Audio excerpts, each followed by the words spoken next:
जय श्री राम दोस्तों, competition academy के यूट्यूब चैनल में आप सभी का स्वागत है।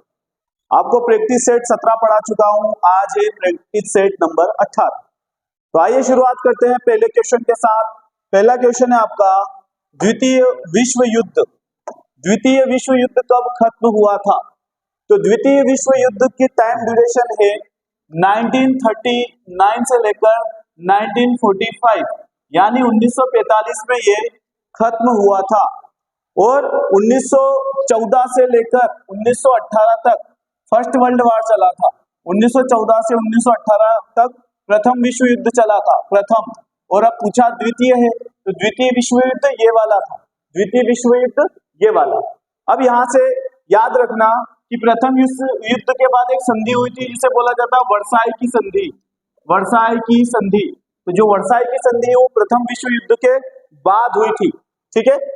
दूसरा, पानीपत की दूसरी लड़ाई किन किन के बीच हुई थी?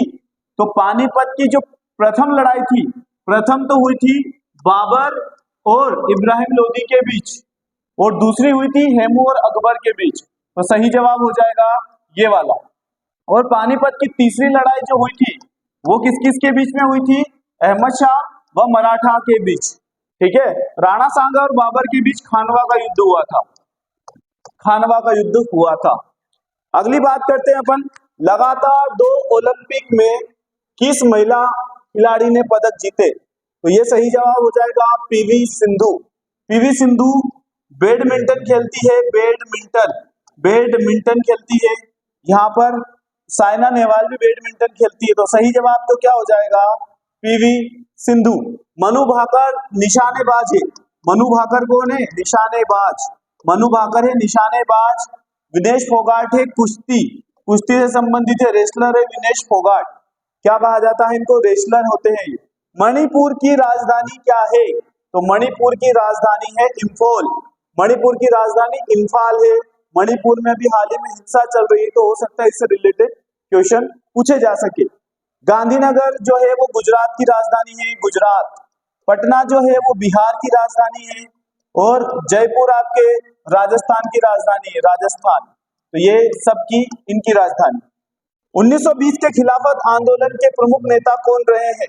तो शौकत अली व मोहम्मद अली, है ना। शौकत अली व मोहम्मद अली जो थे वो खिलाफत आंदोलन जो कि तुर्की में खलीफा को हटाए जाने के विरोध में हुआ था, खिलाफत आंदोलन। इसके बाद बात करूं मैं, तो 1920 के खिलाफत आंदोलन के प्रमुख नेता शौकत अली व मोहम्मद अली रहे हैं, ठीक है। नेक्स्ट की अगर बात करूं, अगले क्वेश्चन की तरफ चलते हैं। भारत का प्रथम नागरिक कौन होता है? तो भारत का जो प्रथम नागरिक होता है वो राष्ट्रपति होता है, राष्ट्रपति। जबकि राज्य का प्रथम नागरिक पूछे आपसे तो वो राज्यपाल हो जाता है, राज्यपाल, है ना, राज्यपाल हो जाता है। जापान की राजधानी कहाँ है? तो जापान की जो राजधानी है ना चलो थोड़ा माइक ऐसे करके बोलूंगा तो ज्यादा आवाज क्लियर आएगी। जापान की राजधानी क्या है? तो जापान की राजधानी है टोक्यो। जापान की राजधानी क्या है? टोक्यो। जबकि काठमांडू नेपाल की राजधानी है, नेपाल की। बीजिंग जो है वो चीन की राजधानी है, चीन। जबकि ढाका जो है वो बांग्लादेश की राजधानी है, बांग्लादेश की। यानी अगला क्वेश्चन, दक्षिण अफ्रीका का प्रथम अश्वेत राष्ट्रपति कौन बना? तो दक्षिण अफ्रीका का प्रथम अश्वेत राष्ट्रपति थे नेल्सन मंडेला। नेल्सन मंडेला को भारत रत्न भी मिला है, इसलिए बहुत ज्यादा इंपॉर्टेंट हो जाएगा। भारत रत्न मिला है इनको 1990 में। भारत सरकार द्वारा भी नेल्सन मंडेला को क्या दिया गया? भारत रत्न दिया गया। तो ये काफी इंपॉर्टेंट हो जाएंगे। अश्वेत का मतलब होता है जो गोरे ना हो, मतलब काले टाइप से, अश्वेत। निम्न में से कौन सा सही है? बोकारो मध्य प्रदेश में पड़ता है क्या? नहीं, क्योंकि बोकारो कहां पर पड़ता है ना। बहुत इंपॉर्टेंट क्वेश्चन होने वाला है। देखो यहाँ पर छोटी छोटी चीजें बहुत मैटर कर जाती है। एक आपका झारखंड में पड़ता है बोकारो, झारखंड। बोकारो कहां पर पड़ता है? झारखंड। दुर्गापुर कर्नाटक में पड़ता है, गलत। दुर्गापुर पड़ता है पश्चिम बंगाल में, पश्चिम बंगाल। तो राउरकेला उड़ीसा में पड़ता है क्या? बिल्कुल सही जवाब यही। तो निम्न में से कौन सा सही है? तो राउरकेला उड़ीसा सही है। बाकी बोकारो मध्य प्रदेश में नहीं, झारखंड में है। दुर्गापुर कर्नाटक में नहीं, पश्चिम बंगाल में है। और ये सही जवाब हो जाएगा आपका राउरकेला उड़ीसा। पटना किस नदी के किनारे पर बसा हुआ है? पटना जो कि बिहार की राजधानी है, वो किस नदी पर बसी हुई है? तो पटना जो शहर है वो, देखो इसका प्राचीन नाम पाटलिपुत्र है। पाटलिपुत्र शहर किसने बसाया था? ये पटना किसने बसाया था? तो उदयन ने बसाया था पाटलिपुत्र, उदयन ने। बाकी शेरशाह सूरी ने इसका नाम पटना कर दिया था। शेरशाह सूरी ने इसका नाम बदलकर पटना कर दिया था।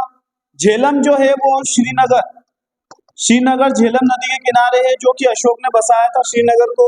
यमुना जो है दिल्ली, मथुरा, ये सब यमुना नदी के तट पर स्थित है। दिल्ली हुआ, मथुरा हुआ, सबके सब जो है वो यमुना नदी। ताप्ती नदी के तट पर आपको बैतूल मिल जाएगा। बैतूल, बुरहानपुर ये सब ताप्ती नदी के किनारे मिलेंगे, बुरहानपुर में। गंगा नदी से याद रखो, गंगा नदी, कानपुर जो है गंगा नदी पर सबसे बड़ा बसा शहर है। प्रयागराज मिल जाएगा, प्रयागराज, वाराणसी, है ना, ये सब आपको गंगा नदी के तट पर मिलने वाले हैं। नेक्स्ट, सिख धर्म की धार्मिक पुस्तक का नाम क्या है? तो सिख धर्म की है गुरु ग्रंथ साहिब, जिसे अर्जुन देव ने, है ना, अर्जुन देव ने इसको संग्रहित किया था, अर्जुन देव ने। रामायण जो है वो की वाल्मीकि ने लिखी है, रामायण वाल्मीकि ने, महर्षि वाल्मीकि। गीता जो है वो द्वैपायन कृष्ण, द्वैपायन महर्षि वेदव्यास द्वारा लिखा गया है, वेदव्यास। इसके अलावा बाइबिल जो कि ईसाई धर्म से रिलेटेड, बाइबिल जो है वो ईसाई धर्म से रिलेटेड धार्मिक किताब है। गेटवे ऑफ इंडिया कहाँ पर स्थित है? गेटवे ऑफ इंडिया मुंबई में है, जबकि इंडिया गेट जो है वो दिल्ली में है। इंडिया गेट दिल्ली में। लखनऊ नवाबों की नगरी कहा जाता है, लखनऊ को नवाबों की नगरी, नवाबों की नगरी लखनऊ को कहा जाता है। ठीक। वंदे मातरम किसने लिखा है? तो वंदे मातरम लिखा है बंकिम चंद्र चटर्जी, बंकिम चंद्र चटर्जी ने वंदे मातरम लिखा है। रविन्द्रनाथ टैगोर ने लिखी है गीतांजलि, जिसके लिए उन्हें नोबेल प्राइज मिला। ठीक है।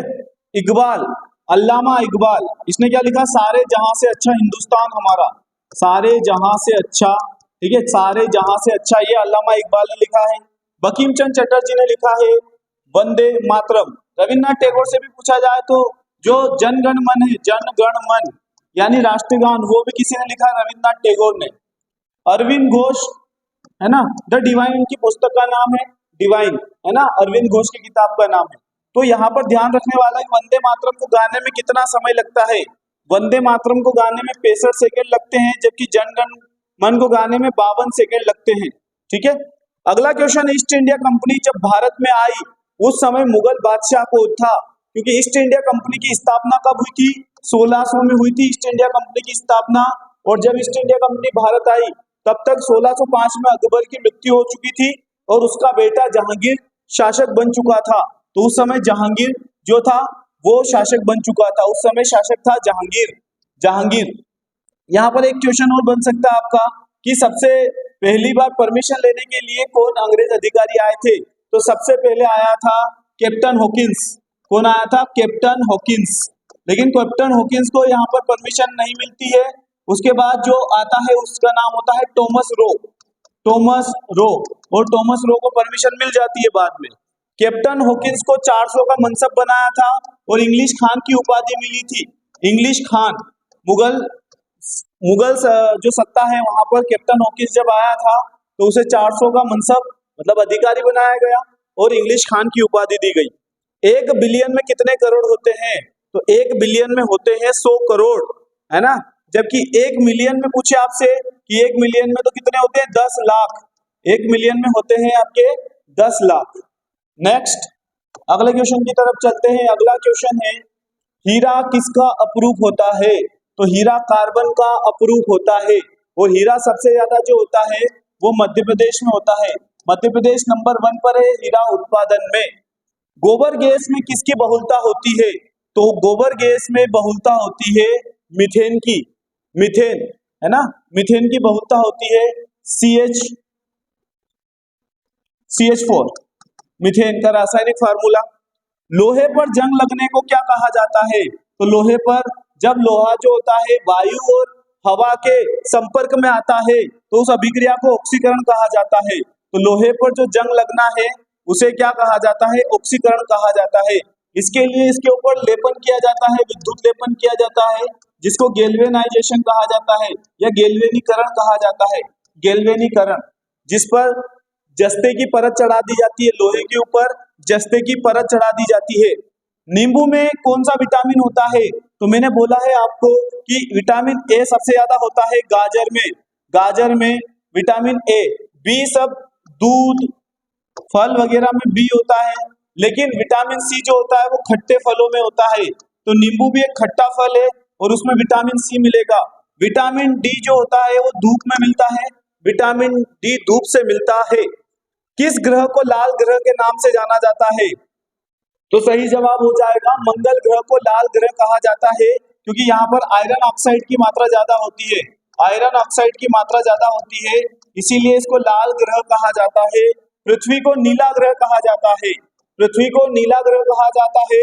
बृहस्पति को पीला ग्रह कहा जाता है। शुक्र जो होता है वो सबसे चमकीला ग्रह है। सबसे चमकीला ग्रह शुक्र होता है। मंगल ग्रह पर ही हमारे सौरमंडल का सबसे छोटा उपग्रह, सबसे छोटा उपग्रह मिल जाएगा आपको, जिसको बोलते हैं डिमोस। डिमोस सबसे छोटा उपग्रह कौन सा है? डिमोस, जो कि मंगल ग्रह पर है।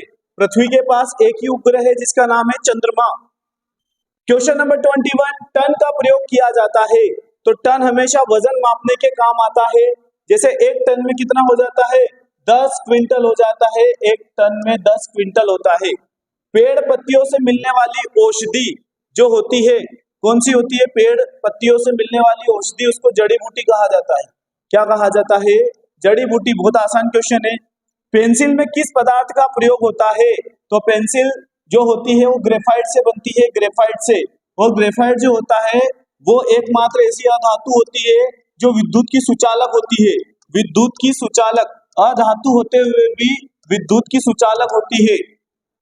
कार्बन मोनोऑक्साइड जो कि वाहनों के धुएं से निकलती है। कहां से निकलती है? वाहनों के धुओं से। वाहनों के धुओं से निकलती है कार्बन मोनोऑक्साइड, ठीक है, जो कि वायु प्रदूषण में इंपॉर्टेंट रोल प्ले करती है। तो इसका रासायनिक सूत्र है CO। कार्बन मोनोऑक्साइड होती है CO, ठीक है। CO2 जो होता है वो कार्बन डाइऑक्साइड का होता है। O3 जो होता है वो ओजोन का होता है।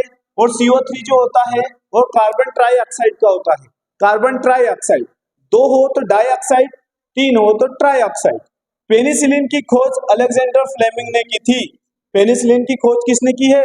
Alexander Fleming. जबकि न्यूटन ने गति के नियम दिए हैं। गति के समीकरण किसने दिए हैं? न्यूटन ने। हरगोविंद खुराना को जीन संश्लेषण के लिए चिकित्सा के क्षेत्र में 1968 में नोबेल प्राइज दिया गया।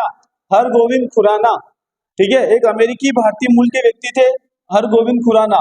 रॉबर्ट हुक ने जो कोशिका की खोज की है, रॉबर्ट हुक ने किसकी खोज की है? कोशिका की खोज की है, रॉबर्ट हुक ने। नेक्स्ट,